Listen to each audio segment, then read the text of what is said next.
যে আমার চাকরি আর কিছুই করি না, এটা আমাদের চাকরি। এখন চাকরি ক্ষেত্রে সিনিয়র জুনিয়রকে বকা দেয়, সেটা কর্পোরেট জব হোক, শুটিং লাইফ হোক, ব্যবসা বাণিজ্য প্রতিষ্ঠান হোক, যেই চাকরি হোক। এখন আমরা এখানে রিলস করতে বা টিকটক করতে শুটিংয়ে আসি না, এটা হচ্ছে ফার্স্ট পয়েন্ট। আমরা প্রতিদিন কাজ করি, বাসায় যাইতে 11টা-12টা বাজে, আমরা চাই যে যত দ্রুত শেষ করে বাসায় ফেরা যায়। এখন আমার কো আর্টিস্ট যে অভিনেত্রী মানে আমার নামে অভিযোগটা দিল, সে আর কি ফার্স্টে আমার সাথে কিন্তু আগেও কাজ করেছে, আগের লটে ভালোই পরিচয়, মানে হাই হ্যালো পর্যন্তই, না বাড়তি কথা আছে না কোনো ইয়েও আছে আর কি, কোনো ক্ল্যাশ আছে আমাদের। তো পরশুদিন থেকে ঘটনা শুরু আর কি এই লটের।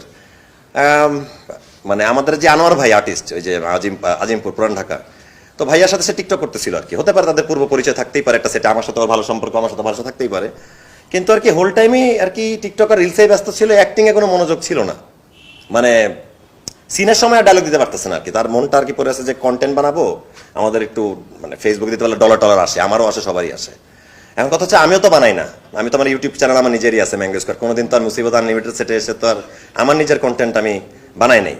তো এই মানে ধরেন যখন সে ডায়লগ ভুল করা শুরু করলো, অনেকবার 3-4 বার ও একবার বকা দিল, দেওয়া উচিত ছিল ডিরেক্টরের। আমি এই দিক থেকে দুঃখিত যে আমি গালি দিছি বা বকা দিয়েছি, আমি এটাও বলবো আমি কি বলছি।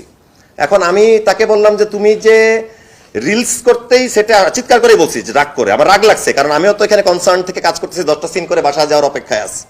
আমি বলছি যে কেন তুমি রিলসে তুমি আর মনোযোগ, তুমি কেন আমাদের সাথে শুটিং করতে পারতেছো না, ডিরেক্টর তো আমাদের কাছে টাকা দিয়ে নিয়ে আসছে, সেটা বলছি। এবং আমি এটাও বলছি I don't want to see your face, I don't want to আমি বলিনি আই ওয়ান্ট, আমি বলেছি I don't want to see your face, I don't want to, I want work. আমি কাজ করতে আসছি, আমার সাথে অ্যাক্টিং করে তুমি বাসায় যাবা, আমিও আমার বাড়ি যাব, আমরা কেউ এখানে 24 ঘন্টা থাকি না। এখন মেয়েটা একটা দেশ টিভিতে গিয়ে যে বলল যে আমি গাঁজা খাইছি, প্রতিটা সিনের পর গাঁজা খেয়ে সেটে এসে কাজ করছি, এবং আমি ছাদে গিয়ে গাঁজা খাচ্ছিলাম, এবং হচ্ছে আমি এবং বলছি যে আমার সামনে থেকে সরো, ক্লোজ দিতে পারতেছি না। ভাই অনেকগুলো মিথ্যা কথা এখানে আসলে আছে। আমি গাঁজা হোল্ডেতে খাই নাই। সবচেয়ে মজার ব্যাপার, দোলন চাপা সেটে প্রতিটা ফ্লোরে সিসিটিভি আছে, প্রতিটা রুমে। আমি মেয়েটার গায়ে হাত তুলি নেই, মারা তো অসম্ভব, এটা হতেই পারে না। 10 বছর ক্যারিয়ারে আমি কোনো মেয়ের গায়ে ভাই হাত তুলবো কেন? এরা তো আমার বাসায় আমার আম্মা আছে, আমার বোন আছে, আমি নিজে রিসেন্টলি বিয়ে করেছি, আমার বউ আছে। ম্যারিড লাইফে এই ক্লেমটা একদমই বাজে কথা। আর সেক্সুয়াল হ্যারাসমেন্ট 40 জনের সামনে আপনি কারোর সাথে মানে এই টাইপের কথা বলতে পারেন না। আমার মনে হয় মেয়েটা যদি সেক্সুয়ালি হ্যারাসমেন্ট হয়ে থাকে, তাহলে ওই টিকটক যে করতেছিল সেটা তার আনোয়ার ভাইয়ের সাথে ঘটেছে, যদি আলাপ হয়ে থাকে কোনো রকম নিজেদের আলাপ। কিন্তু আমি না ছিলাম ছাদে, এবং যে রুমে আমার ব্যাগ রাখা ছিল মেকআপ রুমের বাইরে যেখানে, সেখানে সিসিটিভি আছে, না খাইছি গাঁজা ওইখানে। আপনারা চাইলে সাংবাদিক ভাইরা আপনারা ইয়ে করতে পারেন, মানে দোলন চাপার এই উত্তমের কাছ থেকে সিসিটিভি ফুটেজ কালেক্ট করতে পারেন, এটা তো আমাদের সুবিধা হবে।